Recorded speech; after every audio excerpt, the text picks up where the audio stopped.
दोस्तों नमस्कार, मैं करमपाल। ऐसा कहते हैं कि जब किसी से कोई दुश्मनी निकालनी हो या उसका कोई नुकसान करना हो, तो हाथ धोकर उसके पीछे पड़ जाना।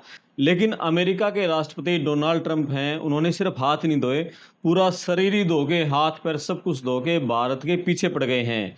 राष्ट्रपति बनने के बाद सबसे पहले उन्होंने भारत के युवाओं को जो डोंकी से वहाँ गए हुए थे, हाथों में, पैरों में बेड़ियाँ, जंजीरें बाँधकर भारत भेजा, पूरी उनकी बदनामी की। उसके बाद जो भारत के बच्चे अमेरिका पढ़ने के लिए जाते थे, उनके जो वीज़ा मिलता था उनको स्टडी वीज़ा, उसमें भारी कटौती कर दी। यानी बहुत कम वीज़ा वहाँ जो बच्चे अमेरिका जाना चाहते हैं पढ़ने के लिए, वो मिल रहे हैं। आप दिल्ली में, मुंबई में कहीं भी एम्बेसी में जाएँगे तो सब रिफ्यूज़ल आ रहे हैं। 1000 में से कोई 1-2 बच्चों को वीज़ा मुश्किल से मिल रहा है। पहले फिर स्टूडेंट को नुकसान कर दिया और उसके बाद जो अमेरिकन यूनिवर्सिटीज़ में, कॉलेज में जो विदेशी प्रोफ़ेसर पढ़ाते थे, तो उन प्रोफ़ेसरों की नौकरियाँ कम कर दी। यानी कि पिछले साल से इस बार 50% जो विदेशी प्रोफ़ेसर्स हैं, उनको नौकरियाँ नहीं मिली हैं, यानी गोरे अंग्रेज़ों की संख्या वहाँ बढ़ गई है।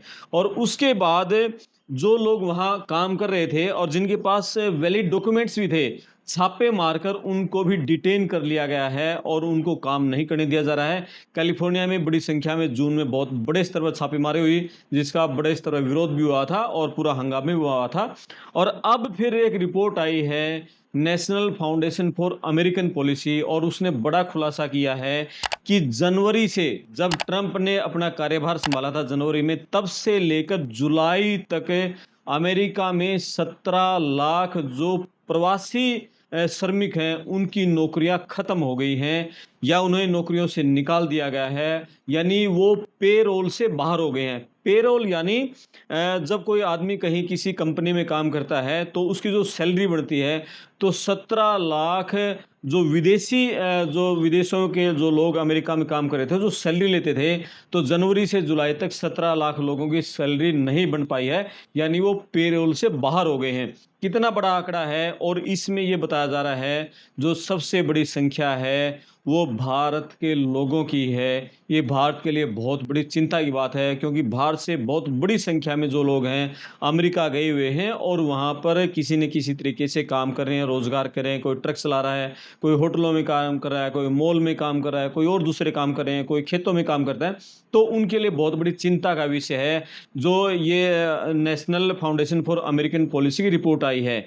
तो उसमें 17 लाख लोग तो पेरोल से बाहर हो गए हैं। और इसके अलावा एक आंकड़ा और भी है, जनवरी से लेकर जुलाई तक जो अमेरिकी अर्थव्यवस्था है, उसमें जो प्रवासी श्रमिक हैं, उनकी संख्या भी करीब 7.5 लाख घट गई है। कितना बड़ा आंकड़ा है। यानी कि या तो इन लोगों ने अमेरिका छोड़ दिया है, या वो नौकरी नहीं कर रहे हैं और न ही वो नौकरी की तलाश में हैं। और पिछले 2 महीने के जो आंकड़े हैं, वो आंकड़े संशोधित करके बताया गया है कि 2.5 लाख जॉब कम हुई हैं। ये अमेरिका है, दुनिया की सबसे महाशक्ति, जो दुनिया का सबसे पावरफुल कंट्री है, वहाँ के ये हालात हैं। और अब जो अमेरिका के बड़े जो अर्थशास्त्री हैं, उन्होंने ये कहा है कि यदि इसी तरीके से अमेरिका में चलता रहा, तो रोज़गार वृद्धि है वो वहाँ बिल्कुल कम हो जाएगी। तो जो ये जॉब घटी हैं और जो ट्रंप की जो इमिग्रेशन पॉलिसी है, वीज़ा पॉलिसी है, तो उसका नुकसान किसको हो रहा है? उसका नुकसान डोंकी प्रोसेस तो वहाँ बिल्कुल बंद ही हो चुका है। मान के चले कि जो लोग डोंकी से जाते थे, जो बॉर्डर पार करके जाते थे मेक्सिको की तरफ से, वो तो लगभग आप समझ लें कि 99% बंद है। कोई एक आधा किस्मत वाला होगा, कहीं से चोरी छिपे पहुँच जाता होगा तो अलग बात है। नहीं तो बहुत बड़ी संख्या में कैलिफ़ोर्निया मेक्सिको बॉर्डर पर वहाँ जो फौजियों की वो तैनाती कर रखी है। तो नुकसान उन लोगों को हुआ है जो भारतीय आईटी पेशेवर हैं, इंजीनियर हैं, डॉक्टर हैं। उनको जो स्थायी वीज़ा मिलना है, ग्रीन कार्ड मिलना है, उसमें उनको देरी हो रही है। और जो बच्चे वहाँ पर पढ़ाई पूरी कर चुके हैं, जिनको H-1B वीज़ा चाहिए, यानी कि नौकरी के लिए वीज़ा चाहिए, उनको H-1B वीज़ा नहीं मिल रहा है। तो इसके चलते जो भारतीय पेशेवर लोग हैं, उनको बहुत बड़ा नुकसान अब अमेरिका में होने जा रहा है। जो लोगों को जैसे H-1B वीज़ा मिल जाता अमेरिका में, यानी कि किसी बच्चे ने वहाँ पढ़ाई कर ली, पोस्ट ग्रेजुएट कर ली और उसके बाद नौकरी मिल गई, किसी कंपनी ने उसको स्पॉन्सर कर दिया, तो उसको H-1B वीज़ा मिल जाता है। वो उसकी ड्यूरेशन रहती है, लगभग 3 साल की रहती है। तो सपोज़ करो जितने भी उसके साल का उसको वीज़ा एक्सटेंड होता है, तो वीज़ा जब उसका ख़त्म हो जाता है, दोबारा फिर उसको एक्सटेंड करवाना पड़ता है। अब दोबारा एक्सटेंड वीज़ा नहीं किए जा रहे हैं, तो जिन लोगों के पास H-1B वीज़ा था और उनका वीज़ा एक्सटेंड नहीं हुआ, तो लीगली रूप से वो अमेरिका में नहीं रह सकते। ऐसे में उन लोगों को भी अमेरिका छोड़ना पड़ रहा है। या तो वो यूरोप में, अमेरिका में, कनाडा में, इन देशों में जा रहे हैं, या फिर वापस भारत आ रहे हैं। यानी कि जो भारतीय पेशेवर इंजीनियर हैं, आईटी पेशेवर हैं, डॉक्टर हैं, उनके लिए H-1B वीज़ा उनका एक्सटेंड नहीं हो रहा है। जो नए जिनको H-1B वीज़ा के लिए अप्लाई कर रखा है, उनको वीज़ा नहीं दिया जा रहा है। और इसके अलावा जिनको ग्रीन कार्ड वहाँ मिलना होता है, उस ग्रीन कार्ड प्रोसेस में भी देरी की जा रही है। ट्रंप के निशाने पर सीधा-सीधा इस बार भारत है। और पिछले कई सालों से जो भारत का मीडिया था, खासकर गोदी मीडिया था, वो ये प्रचार करता था कि ट्रंप में और मोदी साहब में बहुत गहरी दोस्ती है। और पिछली बार जब ट्रंप राष्ट्रपति बने थे, उसमें जो बाइडेन के राष्ट्रपति बनने से एन पहले बिल्कुल अपने पहले कार्यकाल के आखिर में वो गुजरात में आए थे। वहाँ स्टेडियम में बहुत बड़ी लाखों की संख्या में उनका स्वागत हुआ था और लोगों में ये फैल गया था, गोदी मीडिया ने बड़ा फैलाया कि ये दोस्ती है और दोनों दोस्त मिलकर बहुत बड़ा काम करेंगे। लेकिन दूसरी बार जब से आए हैं, एक प्योर दुकानदार की तरह, व्यापारी की तरह, बिजनेसमैन की तरह वो वहाँ के राष्ट्रपति डोनाल्ड ट्रंप अपना कामकाज कर रहे हैं। उनका एक ही टारगेट है, जो अमेरिका की बड़ी-बड़ी कंपनियां हैं उनको फ़ायदा कैसे पहुंचाया जाए, अमेरिका की अर्थव्यवस्था को कैसे मजबूत किया जाए। आपने देखा होगी टैरिफ के बहाने किस तरह से वो इंडिया को धमका रहे हैं। पहले इंडिया पर उन्होंने बड़ा भारी टैरिफ लगा दिया, उसके बाद अब उन्होंने 2 दिन पहले ये भी कहा है कि अब रूस से तेल खरीदना बंद नहीं किया तो भारत पर और बड़ा भारी टैरिफ लगेगा।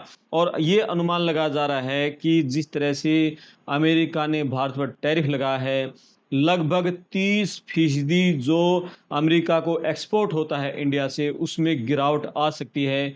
यानी कई लाख करोड़ का नुकसान भारत को पहुंचने वाला है। और जिसका असर ये होगा कि जो चीज़ें यहाँ बनकर वहाँ एक्सपोर्ट होती थी, वहाँ अब वो चीज़ें कम बनेंगी, तो उसके चलते यहाँ रोज़गार में बहुत बड़ी कटौती आएगी। इतनी बड़ी कटौती आ जाएगी कि पहले ही इंडिया में रोज़गार का संकट है। और जैसे ही 30% माल जब वहाँ नहीं जाएगा, डिमांड कम हो जाएगी, भारत ने दूसरे रास्ते नहीं ढूंढे, आपने अफ्रीकन कंट्री, अरब कंट्रीज़ या यूरोपियन कंट्रीज़ में नहीं ढूंढे रास्ते, तो फिर जो कटौती आई है उसकी भरपाई करना मुश्किल हो जाएगा। अर्थव्यवस्था को भी झटका होगा और साथ में जो रोज़गार है वो भी छिन जाएगा। तो डोनाल्ड ट्रंप पूरे मूड में हैं इस बार। वो एक पूरे बिजनेसमैन की तरह जो काम-काज कर रहे हैं, तो नुकसान उन्होंने भारत को कई तरह से कर दिया है। और उन्होंने पहले जो मैंने बताया कि डंकी वाले को जंजीरें बाँध कर भेजा, फिर उन्होंने जो प्रोफ़ेसर जॉब मिलती थी, उनको वहाँ कटौती कर दी। और उसके बाद उन्होंने स्टूडेंट्स को वीज़ा नहीं दिए, स्टूडेंट्स को इंटरव्यू की डेट नहीं दी। अब उन्होंने जो वहाँ पर जो प्रवासी श्रमिक हैं, उनकी नौकरियाँ घट गई हैं और छापेमारी की जा रही है। कैलिफ़ोर्निया में तो बड़े स्तर पर जो छापेमारी हुई थी, उसका विरोध हुआ था, लेकिन छापेमारी अब भी जारी है, बड़े स्तर पर जारी नहीं है, हल्की-हल्की छापेमारी जारी है। और जिन लोगों के पास कागज़ नहीं है, या कोई आदमी किसी अपराध में कोई पकड़ा गया है, किसी से कहीं कोई ट्रैफ़िक में गलती हुई है या कहीं चोरी में पकड़ा गया है, किसी के खिलाफ कोई भी छोटी भी कंप्लेंट है, तो उन लोगों को डिटेन किया जा रहा है। पुलिस उन्हें पकड़कर उनको डिटेन कर रही है और फिर उनको चुपके से, पहली बार तो जंजीरें बांधी थी, इस बार चुपके से उनको डिपोर्ट किया जा रहा है। लगातार डिपोर्टेशन का काम चालू है। शुरू में जो जंजीरें बांधी थी, उसका भारत के जो राजनयिक हैं और भारत की जो दूतावास की तरफ से बड़ा तगड़ा विरोध जताया गया। लेकिन अभी सूचना है कि जो डिपोर्टेशन का काम है वो लगातार चल रहा है। इस बार उनकी वीडियोज़ नहीं बनाई जा रही और जंजीरें नहीं बांधी जा रही। तो सारा मामला ये है। और इसके अलावा ट्रंप इस बार मतलब पूरे एक तानाशाह की तरह अमेरिका में काम कर रहे हैं। और जैसे ही जून जुलाई का जो आंकड़ा आया, जुलाई में जो ये बताया कि वहाँ 73,000 जॉब सिर्फ क्रिएट हुई हैं, तो उसके बाद जो श्रम सांख्यिकी ब्यूरो की प्रमुख हैं, उनको भी ट्रंप ने हटा दिया है और ये कहा है कि जो ये आंकड़ा दिखाया, 73,000 नौकरियों की वृद्धि दिखाई है, ये बहुत कम है और ये मुझे बदनाम करने के लिए ये आंकड़ा दिखाया गया है, इतना कम आंकड़ा। और ऐसे लोगों को हम नहीं रखेंगे बड़े पदों पर, हम ऐसे लोगों को रखेंगे जिन पर विश्वास किया जाए, जिन पर भरोसा किया जाए। यानी कि जो भी ट्रंप के थोड़ा-सा भी खिलाफ वहाँ पर कोई एक्शन ले लेता है, कोई फैसला लेता है, तो ट्रंप उसको एकदम आउट कर रहे हैं, बाहर कर रहे हैं, बाहर का रास्ता दिखा रहे हैं। तो पूरा एक तानाशाह की तरह ट्रंप काम कर रहे हैं और ये जो ट्रंप की पॉलिसी है और पूरा एक प्योर बिज़नेसमैन की तरह वो काम कर रहे हैं। अब देखना ये है कि जो इंडिया की सरकार है और वो किस तरह से फैसले लेती है।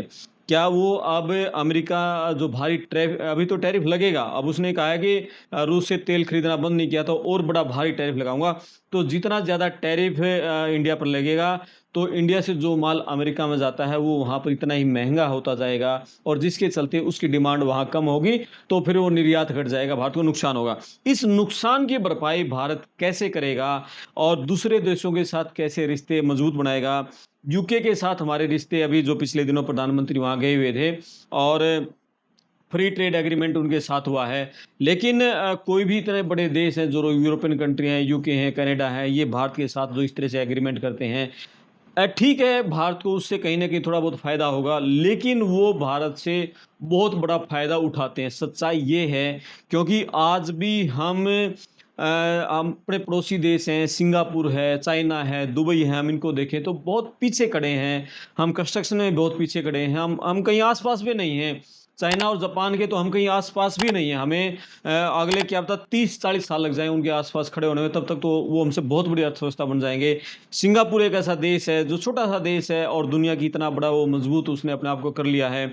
तो हमारे यहाँ जो पॉलिटिकल करप्शन है और जो नौकरशाही का करप्शन है, उसके चलते भारत में जो काम होना चाहिए, इतना सस्ता श्रम इंडिया में मौजूद है। बावजूद इसके इंडिया में कंस्ट्रक्शन के काम ले, इंफ्रास्ट्रक्चर में ले या नई प्रौद्योगिकी में ले, जो चीज़ें मतलब इंडिया में हो सकती थी वो नहीं हो रही हैं और भारत का जो माइंड ब्रेन है वो सारा मतलब विदेश में जा रहा है। और बिल गेट्स का पीछे एक बयान ये भी आया था कि यदि भारत के इंजीनियर अमेरिका में आना बंद कर दें और तो यदि हम भारतीय इंजीनियर को लेना बंद कर दें, तो जो इंडियन इंजीनियर हैं वो इंडिया में ही एक पूरा माइक्रोसॉफ्ट खड़ा कर देंगे। यानी कि अमेरिका में जो हम कहें कि जो वहाँ का इंजीनियरिंग है और वहाँ के जो हॉस्पिटल हैं, डॉक्टर्स हैं और जो आईटी पेशेवर हैं, सारा इंडिया पर टिका हुआ है। आप देख सकते हैं कि माइक्रोसॉफ्ट के जो सीईओ हैं वो इंडिया के हैं, गूगल के सीईओ हैं वो इंडिया के हैं, टेस्ला के सीएफओ हैं वो इंडिया के हैं। सब कुछ तो इंडिया का है। इंडिया ही तो वहाँ की कंपनीज़ को बढ़ा रहे हैं, वहाँ के अमेरिका की पावर उठा रहे हैं। बावजूद उसके ट्रंप पूरा एक प्योर बिजनेसमैन की तरह काम कर रहे हैं और इंडिया पर बड़ा भारी टैरिफ लगाने जा रहे हैं इस बार दोबारा फिर। और अब उन्होंने जो ये प्रवासी लोगों की जॉब खत्म की है, ये भारत के लिए बहुत बड़ा झटका है। ऐसे माहौल में भारत की सरकार को क्या कदम उठाने चाहिए? आप सभी दर्शक इस पर कमेंट्स करें, वीडियो को शेयर करें, चैनल सब्सक्राइब करें। मैं आपका दोस्त करमपाल, धन्यवाद।